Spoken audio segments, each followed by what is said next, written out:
So we are calling the work session to order. This is our January the 30th work session in preparation for our February the 3rd meeting. So as part of that, we generally will have an update from folks, or we'll have some presentation. And today we have Jennifer Gregory and Jeremy Murdoch of Retail Strategies. They have been here before. And so I've asked them to give us a retail recruitment update, as the slide says, so the floor is y'all. So please, thank you for being here, braving the weather and the cold and all that sort of business, to give us an update. All right, thank you, Mayor. Thanks for your time today. We've done this before, as Mayor said, so a lot of you are familiar with this process and our role here in the community. We have some new faces now, so we want to make sure that you all understood our partnership, our role in the work that we do. So we wanted to kind of walk you through that, a little bit of history, some current trends we're seeing, and then updates specifically about Starkville. So, I know most of you, but my name is Jeremy Murdoch. I'm Community Development Specialist for our Downtown Strategies team. I'll tell you a little bit more about that in a minute. Also, I'm here local, so I live here in Starkville. We have an office down at the hub, so we're right down the street. So we're kind of the local points of contact here. I'll tell you a little bit more in a minute, but you have an actual retail recruitment team in Birmingham, where our headquarters is, that does the work day to day for Starkville. But since we're here locally, we want to be kind of the faces, and so you can get in touch with us anytime you want. I'm also here with my colleague, Jen Gregory. Yes.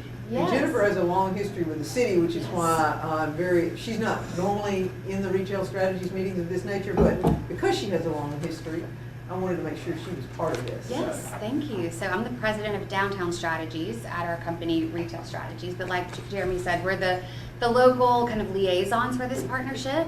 We meet with the mayor and Mike Taggart fairly regularly to talk about kind of off the record actual prospects and deals that are happening. So, but we're excited to give you guys an update and talk to you a little bit about what we're seeing.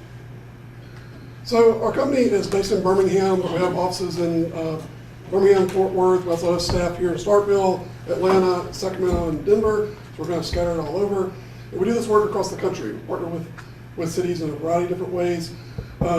We're born out of a commercial real estate firm. So Retail Specialist is our sister company that deals mainly in commercial real estate, tenant representation, property management, all those types of things.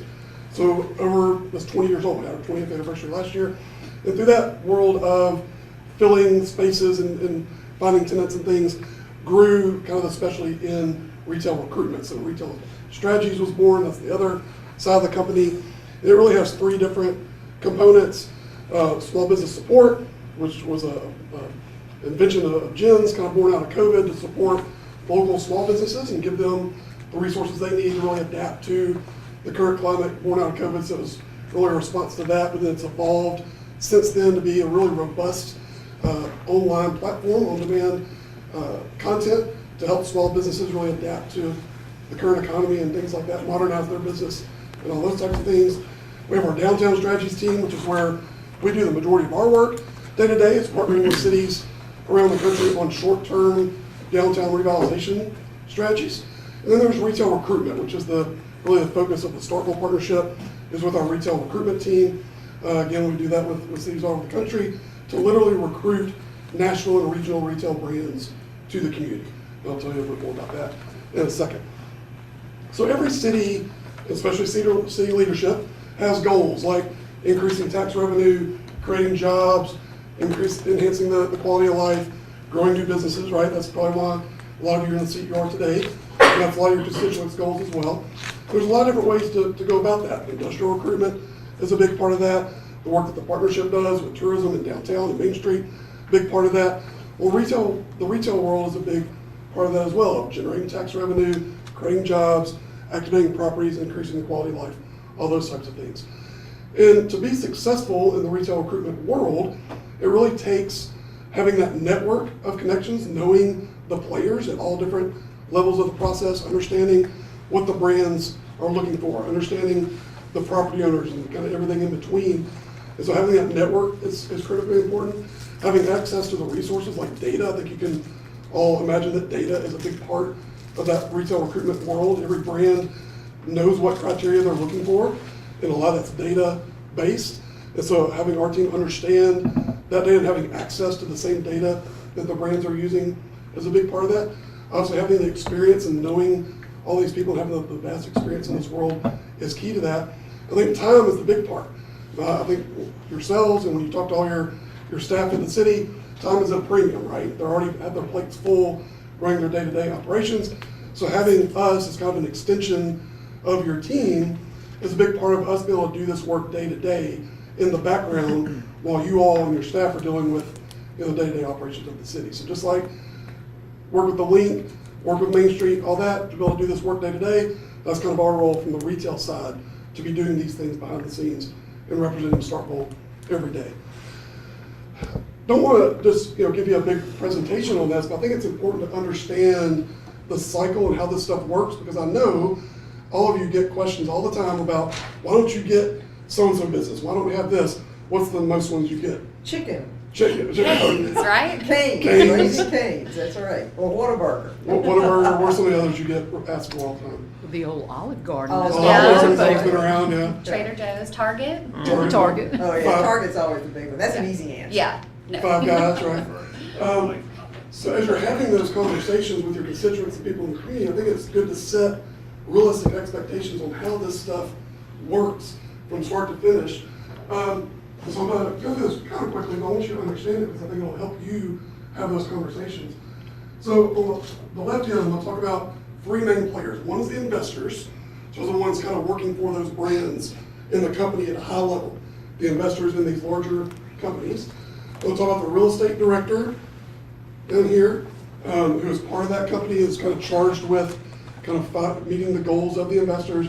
Then you have local tenant representation. So we'll talk about those three main players first, then we'll get to the right side. So at the high level, these brands and their investors are going to set the goals for the company, right? This year we want to open 100 new stores across the Southeast. That may be a goal. Or they're going to talk about, are we expanding, are we contracting? What are we doing as a company based on the economy of the year? They're going to set those goals. Okay, we're going to open 100 new stores across the Southeast, or we want to expand into Mississippi or some new states, whatever that goal is. They're going to charge the real estate director for that brand with identifying those sites, identifying the markets, and they're starting very broad. It's like we may be expanding into the Southeast, but based on the goals of the company, what fits that criteria, what states are the best fit within that state, what cities are the best fit, and they start whittling it down to where are the best opportunities for us to meet our goals as a company, right? That real estate director is probably going to contract with local tenant representation.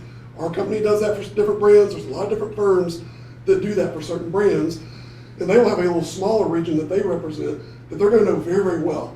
They're going to know the local real estate agents. They're going to know the sites, and they know the criteria of that company very, very well. Walgreens and CVS, where do they want to be? On a corner, right?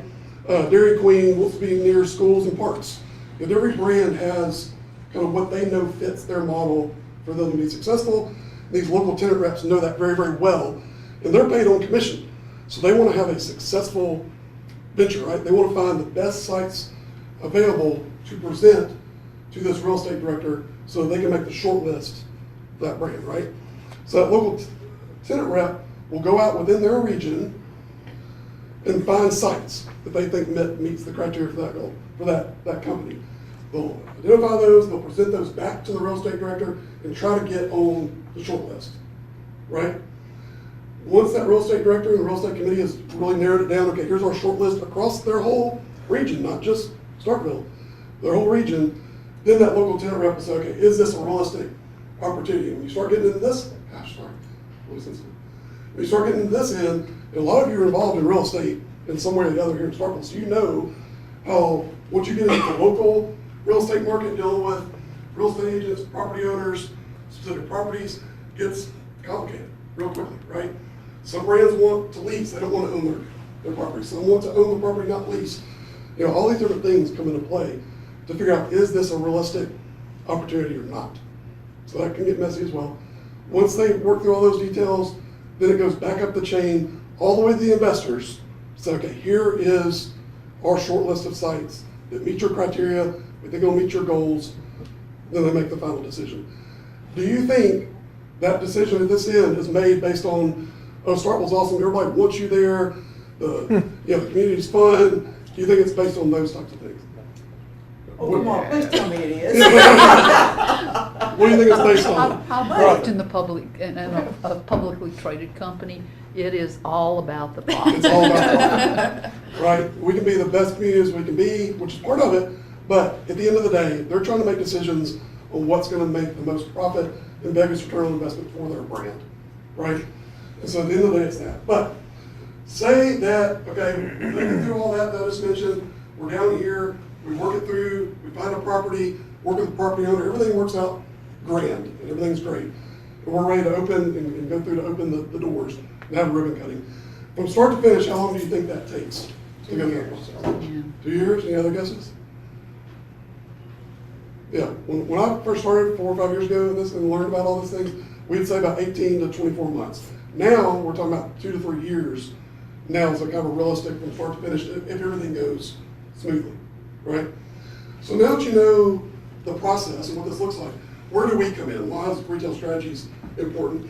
And we're there to connect the dots throughout this process. And sometimes that's starting up here when we have relationships with real estate directors, we have relationships with tenant reps. We are tenant reps in some cases. So sometimes we can shepherd this process all the way through from start to finish and help that. Sometimes it's just connecting one of the dots. Maybe a local tenant rep knows a site, they know it'll fit, they're working with a brand, they just don't have a contact for the property owner, they don't have contact with the commercial real estate agent. And so we're there to make that connection. Sometimes it's connecting the dots elsewhere in this process. Sometimes it's, hey, we're part of the conversations and everything goes silent. You know, everything's moving along, everybody's excited, everything goes quiet, and our team's there to really poke and say, okay, hey, you know, we talked about this a couple months ago. Do you need me to set up a site visit? Or do you need me to reach out? Do you need me to send you additional data? We do that all the time. So it's there to keep things moving forward, to connect the dots along this process. Does that make sense? Okay. So our partnership specifically with Starkville, we're in year 9. It's a long-term partnership. Ironically, Jen and myself were the ones that first part of the process that hired retail strategies to begin with. It was when she was on staff at the partnership. I was on the CPB chair at the time. Alderman Sistrom? Yeah, Alderman Sistrom, I mean, a lot of you were part of that. So Alderman we Perkins? actually hired retail strategies on the other side as a client, and then we eventually made our way to the company one way or the other. So now we're on the other side of the table. But we've been part of this for the past 9 years. And it's been a long-term partnership that's gone through a lot of different cycles, and I think we're operating at a really high level now. Going through our typical recruitment process, obviously a lot of it's about data, and early on, in the early years, that was a big focus because brands were not able to see the true market of Starkville, because it's hard to, a basic data analysis doesn't capture the students' buying power and kind of other things that we have going on here. So a lot of it was about how do we tell a better story to capture what Starkville has to offer. So in the early days, it was a lot about data and really telling a different story. Our team regularly goes through, they have a big database of real estate in the community. They have a great relationship with local real estate agents and local property owners. So we're trying to keep tabs on what's available, what might be coming up, who's interested, who's looking. They're constantly updating that.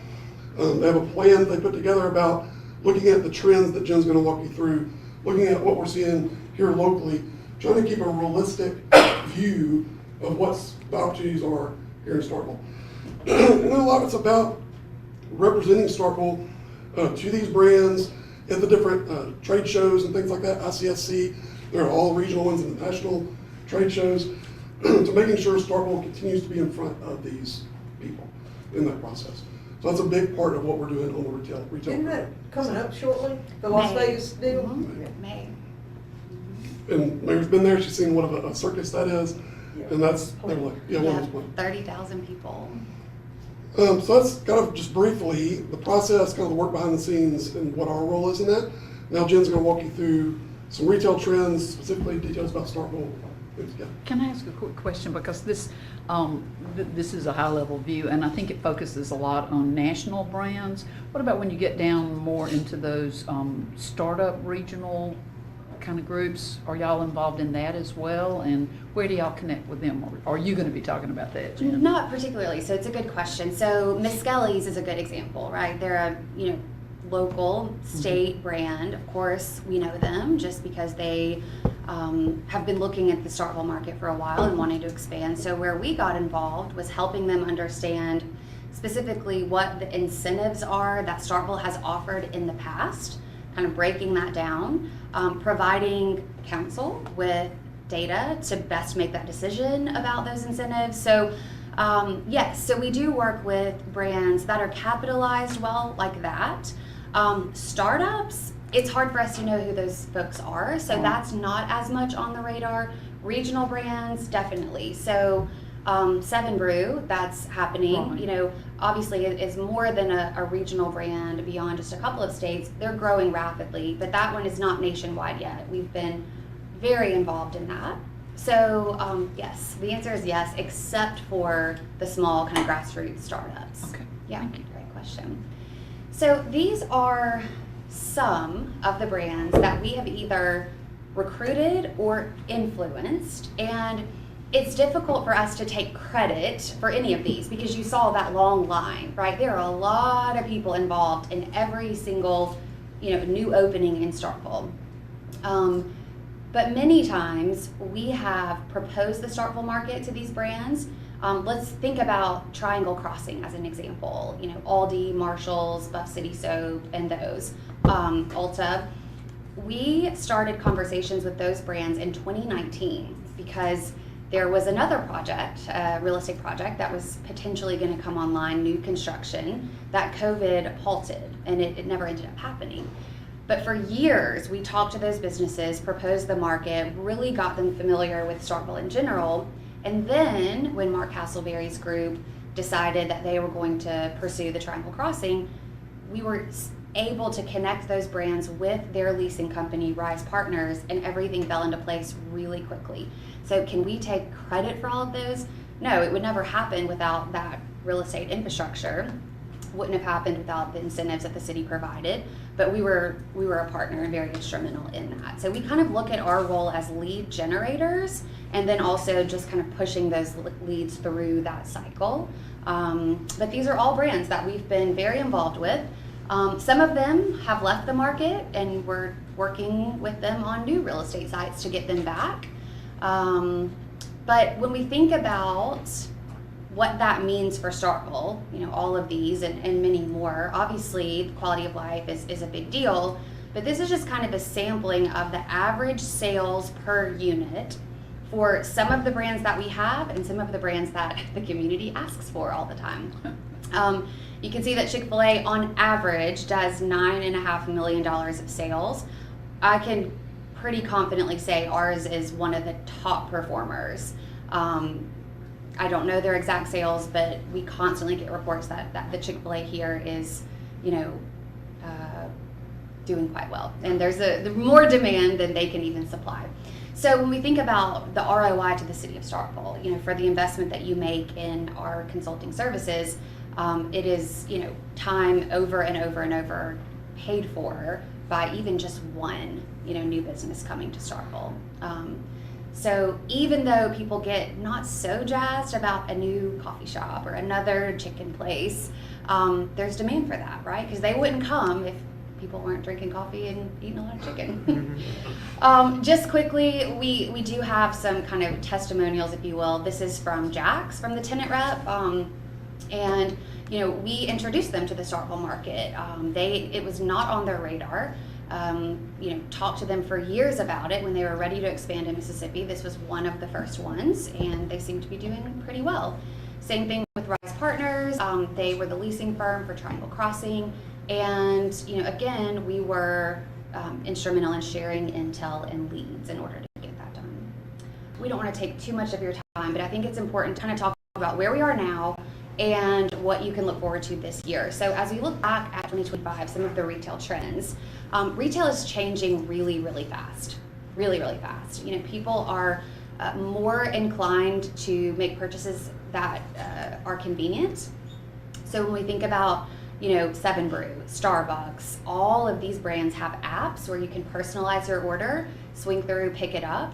Nukes, for example, their new concepts, I think I mentioned this to you guys last year, they are reducing the interior dining space. They're having a drive-through pickup lane, and they're expanding the exterior dining space. So just reacting to changing consumer preferences. So First, national retailers are looking much more in secondary and tertiary markets, smaller markets like ours.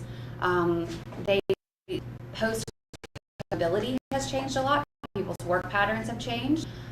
So we're getting a lot more looks than we did pre-COVID, certainly.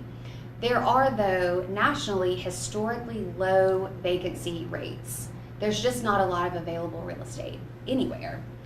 Certainly in Starkville. Now, we can all come up with a list of available spaces or spaces that we would love to see a higher and better use. But why are the vacancy rates so low? Well, it's because there's not nearly as much new construction happening. And that has really been a post-COVID trend. The expense is just astronomical. So we're seeing a lot more, adaptive reuse of former sites, backfilling, and a huge priority on value and discount retailers. And that can sometimes, I read Twitter a lot, I don't ever comment, but read all of the community's sentiment. And a lot of times people say, like, why can't we get more high-end stores? Like, I'm so sick of all the dollar stores and the fast food. That is reflective not just of our community, but just consumers in general. That is something Five Below and Marshalls and TJ Maxx is on the wish list. Those are in that retailer category, and they'll show you what are really growing, and they are those in that category. So that's not just reflective of the Starkville market, that's national. Experiential retail is really growing. We cannot take credit at all for Pickle Row. We know a lot of those investors, but that's an example of experiential retail. Any food service is considered retail, so pickleball and places like that, people are looking for things to do while they eat. So that's a great example of that. Adaptive reuse and mixed use are really growing. Again, people are getting creative with the real estate that is available. So there have been a lot more looks in downtown than in the past. And store closures, and there have been those. There have been those in our market, certainly with Tuesday Morning and Bargain Hunt and others. Again, that is not reflective of our market. Those are bankruptcies primarily, but those are creating new real estate opportunities as well. This year, what we're looking at is a enhanced shortage of real estate supply. There's just not a lot of construction happening. Continued performance of value and discount retailers.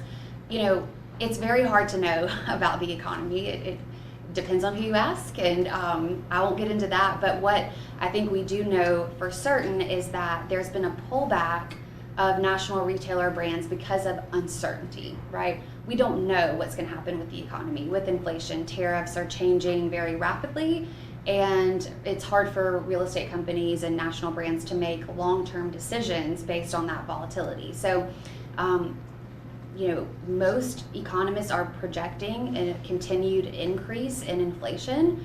Consumer spending is, responsive to that. And so while there may be more dollars being spent nationally, that doesn't mean that people are buying more. It just means things cost more. And AI, we can't get away from that topic. It is really reshaping retail operations. McDonald's as a whole is refitting a lot of their line equipment with robots. Things that are just really easy to do, like flipping a patty, can be done by a robot instead of a person, especially when there's workforce challenges. So this is something that is happening. It's definitely a trend nationally, but I don't expect it to, we're still gonna have jobs, but it's just, they're looking very different. When McDonald's does that, are they doing it for new buildings, or are they going back and at this point retrofitting? Is it mostly new construction right now, or retrofitting? At this point, it's mostly new construction, and in certain markets, they're kind of testing it out. But it is something that I think companies are investing significantly in right now. Even Target, Costco, they're investing in technology for inventory and stocking, even just simple things that can be programmed. Well, I think even the transition to, we have the order kiosk, ours has added that, the order kiosk, the self-checkout, you see all those changes that are in that same vein, I think. Yeah, absolutely. A burger flipping is one of those things that gives some opportunities for students, for example, and so I just wondered if some of that was going away quicker than we might anticipate. We're not seeing it yet here, Yeah. but I think it's certainly something that's coming. wrapping this up, here is kind of the 2026 projections for store openings by the numbers. So on the far right, you see these are brands that are opening the most stores. Again, there's a lot of coffee in there. Coffee is one of those products that has been greatly influenced by tariffs, but people are still buying it. You know, my coffee this morning was $8. I went to the same place. It's obviously not bothering me. I told the mayor this last week that $8 iced coffee, but I keep buying it. So this is really not slowing down. Starbucks was contracting. They've had a very recent turnaround. Oh, really? Yeah. Okay, well. And they're retooling a lot of their stores. Okay. So in several markets, they're reducing the size of the footprint of the store and just having drive-through. Kind of like Dutch Bros is a drive-through only concept. Seven Brew drive-through only concept. We have quite a few of these brands, obviously. But this is really where we're seeing the most growth. That middle tier, again, you know. And these are nationally, right? That's right. Not regionally, but That's nationally. right. These are nationally. Swig is coffee? No, Swig is like the dirty soda thing we were talking about. Okay. Yeah, that's like a Midwest concept that's growing fast. Dutch Bros started out on the West Coast. They are expanding into the Mississippi market. So a lot of growth there. But then when we think about, you know, the Targets and the TJ Maxx that are always on the wish list of the community, you know, 50 new stores nationally. And obviously Tupelo is getting a new Target. You know, we will not be. That, you know, we can confidently say that. But there's a lot of other things, a lot of other growth areas that I think with additional real estate would be big opportunities. So kind of in closing, this is an example of one site criteria for one brand. So Dunkin' Donuts, this is how specific it gets. The minimum population, household income, VPD is vehicles per day. So at the site that they're looking at, they want to make sure there's at least 20,000 cars going by that site every day. They're only needing 1,100 square feet, and then the location comments are the specifics of what that site is. A standard vanilla shell, which, you know, for those of y'all not in real estate, is just a cleaned up white box space. The Morningside Road. In Starkville, that is on the south side, basically as people are driving into the primary places of employment, which would be the university. AM or the morning side of the road is on the right. The PM side of the road is when you're going home. So they want to be on the morning side. That's why both of our Starbucks are on the AM side of the road, right? They want a drive-through window, freestanding, you know, these very specific things. So any brand you can imagine has specifics, at least that or more, that we have to find the exact piece of real estate for, and that's where it gets difficult. The household income requirement. Okay, so what that means is in a trade area, not in the municipality. Okay.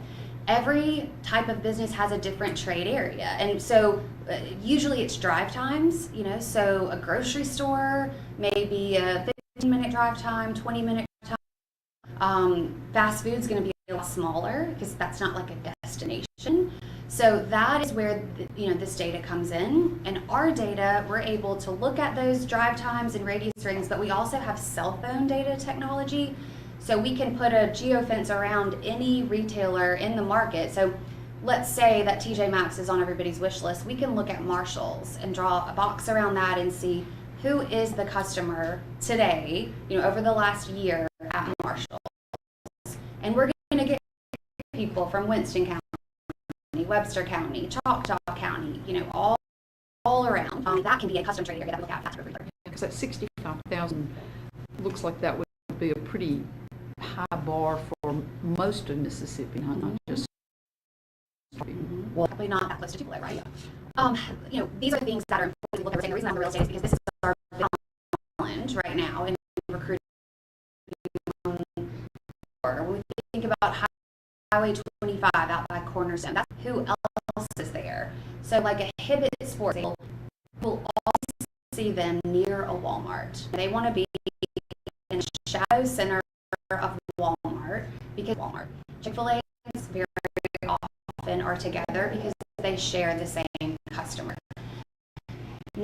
No reason that's unnecessary risk that they don't have to take. They can just go to again, it's about profit. They're not trying to do us any favors. So co-tenancy is a big one, signage, ingress, and egress. In closing, we've taken more time than we intended, but appreciate y'all allowing us. Right now, there are approximately 30 retailers that are interested in the Starkville market that we are having conversations with regularly. Well, why can't we just have those 30 retailers open their stores? And it's because of that site criteria. It's a puzzle, and what they want is not currently available, in this market for whatever reason. Some of them want to be at a red light, on a corner, on a hard corner, and so the real estate drives all of these decisions.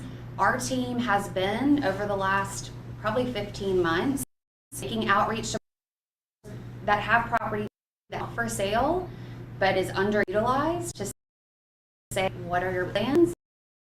Do you have,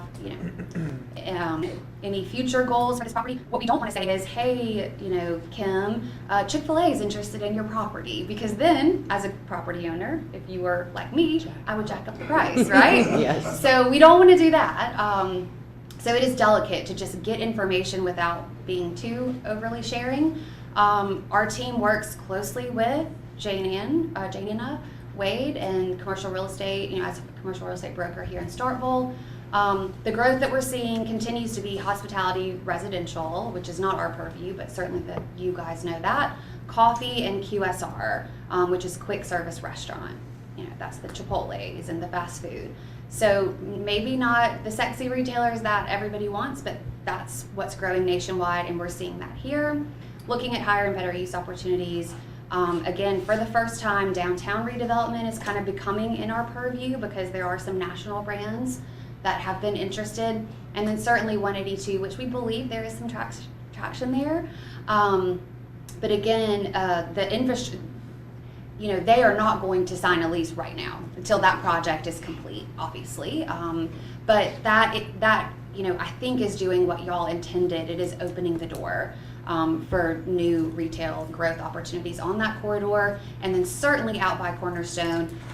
A lot of brands that have been looking have wanted to see data for a couple of years to see, well, is this park going to generate what y'all think it's going to? And I think it's outperformed most projections, so that's been positive. But again, somebody's got to be first out there. But those are definitely focus areas. That residential project that's going in out there ought to have an impact to help spur some understanding that there is going to be things happening in the 25 corridor area, 2512 area. Kind of the comment in our industry is that retail follows rooftops. Sure. So yes, absolutely, I think it will have a big impact. And we're seeing a lot of, and I don't know that y'all are in that mix, but we're seeing a lot of interest in the downtown areas that have now changed hands with the thought that something's going to happen there that would be a mixed use, residential, inclusive opportunity. So I think the more residential density we can get downtown, the better for retail, certainly. okay. Any other questions? I Yes, do. ma'am. You were saying nobody wants to be first, but obviously somebody does have to be. Yeah. What retail locations or what businesses do you see being more aggressive about that? A lot of times McDonald's. Yeah, probably have that. Yeah, and primarily because while they are a retailer, they are almost like a real estate company. They own all of their dirt, and they have the best real estate in every town, pretty much. So many times they're the first to an area. Chick-fil-A doesn't take a lot of risk because they don't have to. They can go anywhere. Hotels often, don't look at co-tenancy. Obviously, they look at traffic patterns and things, and so I could see that being maybe a first in some of these areas to spur additional, like we saw that on the bypass with the hotels, and then came walk-ons, and then came, and there's interest, there as well. Well, we've got that hotel that hopefully will break ground and start going up here soon. Yes. And, by the athletics store, the Academy Sports. So, Yeah. Okay. Anyone else? All right. Thank you Thank so y'all so much much. for kind of our annual review here. We appreciate it. Well, thank y'all for taking the time. Our pleasure. Appreciate it. Thank you guys. Okay, cool. All good news. Yeah. All good news. All right. So moving to our regular meeting agenda, we've got two sets of minutes. Ms. Prescott, you those all good? Can we do consent on those? Okay. And I want, under mayor's comments, I'm gonna go ahead and do a shout out right now. And I'll do it again on Tuesday night, but just for those who I think, they're worthy of having a couple of shout outs. And, you know, we've got all the issues north Mississippi that are still going on with the ice storm, and Oxford's in trouble. And we sent a crew up to New Albany, and the guys that are up there have agreed to stay for another week because apparently they need another week of assistance. So it's Shasta Plunkett, Ben Davis, Kurt Ward, Trey Samuel, Ladavius Williams, and Josh Lanier. And I will say it again with some photos on Tuesday, but I just think it's worth saying thank you to those guys for going up there and spending a couple of weeks helping these folks out, because it truly is a quasi-disaster area. I know Oxford's shut down, school shut down until the 8th of February, and that may be tentative for all I know, but yeah, we all the best wishes to those folks as they're trying to get past this. And I asked Mr. Kemp if Oxford was somewhere that we needed to be assisting, and he said that they think they have more than they need. You know, sometimes too many cooks in the Right. kitchen. So they think that they have as much as they can possibly handle in terms of assistance, but we remain ready to help. So anyway, yes, sir. Have you reached out to the mayor also? Yes, I have. She think about it. Yeah, she's a fine lady and doing a great job. So yeah, absolutely, I did. All right. Anybody have anything they want listed on here under comments? All right. Public appearances. Andrea herself is going to present her sorority group. There's a mentoring group, and she wants us to get introduced to them and give them a little love. So she has asked for a public appearance, and we'll look forward to seeing that. Under public hearings, we have that first public hearing on the potential adoption of amending an alcohol ordinance by expanding it from 11 to 10. And then we'll have, obviously that's not for consideration, that's just for the first public hearing. And then the public hearing consideration on dilapidated properties. So basically this is going to be a parcel that's located at 12900 Mississippi 182, which is in the annexed territory. In fact, the owner said he didn't even know it was there. We didn't know it was there because it was so hidden by trees. But it is, in looking at your e-package or your package, you will see the pictures will reflect how seriously dilapidated it is. So anyway, we will be taking that one up. And then we've got a property at 513 Vine Street that is also falls under that category. And so you'll be seeing that, and we'll have that public hearing now. Is that on the north or south side of 12? It's on the north side. North side, sort of. Yeah, Okay. and on the east side of the road. Okay. The Columbus side of the road. Y'all make fun. Yeah. Make fun. I'm just trying to be clear. And then we'll have the first public hearing for amending the Unified Development Code. Daniel, do you have kind of a executive summary there that you want to share? Yeah, this is revision number 13 of the UDC. And this is a total of about 17 changes, and for most of them, they're kind of in